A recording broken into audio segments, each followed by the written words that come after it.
خانقاہ ربانیہ نقشبندیہ روحانی مولد پیر مفتی احسن محمود نقشبندی صاحب۔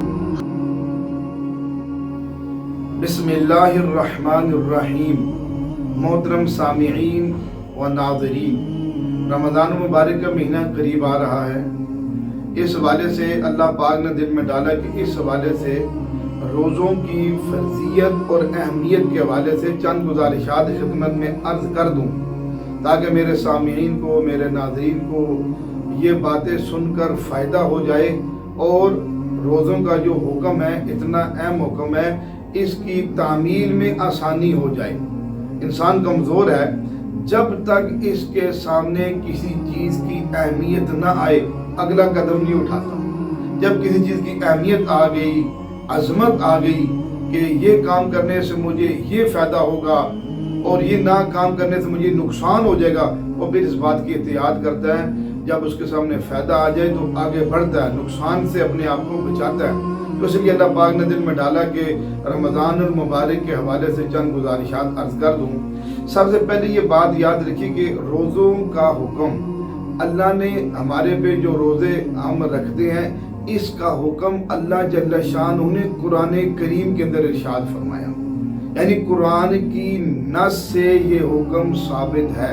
اللہ پاک قرآن پاک میں فرماتے ہیں، یا ایھا الذین آمنوا کتب علیکم الصیام کما کتب علی الذین من قبلکم لعلکم تتقون۔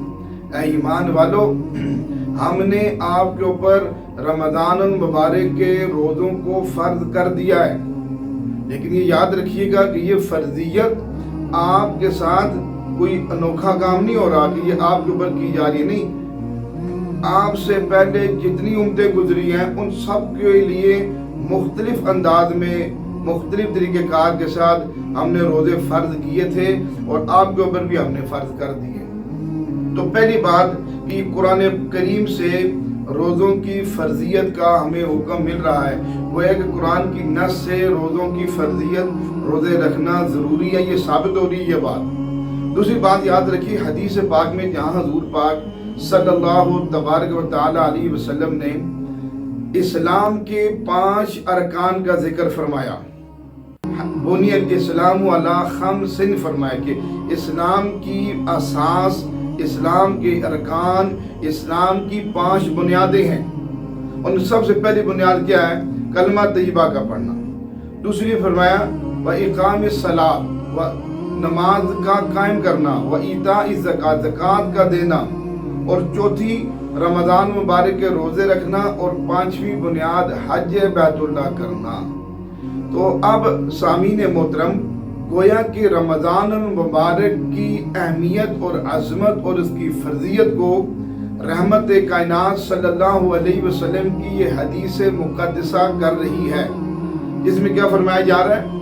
حضور فرما رہے ہیں کہ اب روزہ رکھنا یہ اسلام کی بنیادوں میں سے ہے، اور جس وقت ہماری یعنی ہمارے عمل کی بنیاد جتنی مضبوط ہوگی، اور وہ بنیاد جب بنیاد مضبوط ہوگی، بنائی جانے والی عمارت مضبوط جائے گی۔ اب ہم نے روزوں کو اللہ پاک نے ہمارے لیے اساس اور بنیاد کا ذریعہ دے دیا، تو لہٰذا اب جب ایک چیز قرآن و حدیث سے ثابت ہو چکی ہے، اب اس کا انکار کرنا جہاں کفر ہے، وہاں اس حکم کا مذاق اڑانا بھی کفر ہے۔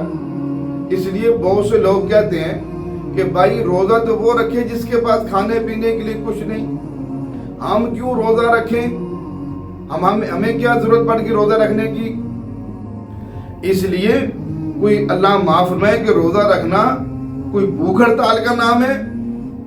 اللہ پاک نے ہمیں اس لیے ہمارے پہ روزے فرض کیے تاکہ اللہ پاک کے پاس نعوذ باللہ کہ اس وقت رمضان مبارک کے مہینے میں رزق کی کمی آ جاتی ہے۔ یہ کیسا جاہلانہ قسم کی بات ہے، اور یہ کیسا اللہ پاک کے حکم کے ساتھ مذاق اڑایا جا رہا ہے۔ اس لیے علماء نے لکھا ہے، جس طرح اس حکم کا جو حکم قرآن و حدیث کی نص سے ثابت ہو، اس حکم کا انکار کرنا کفر ہے، اس حکم کا مذاق اڑانا بھی کفر ہے۔ تو لہذا معلوم ہوا اس بات سے کہ اللہ نے روزوں کا حکم قرآن پاک میں دیا، حضور پاک صلی اللہ علیہ وسلم کی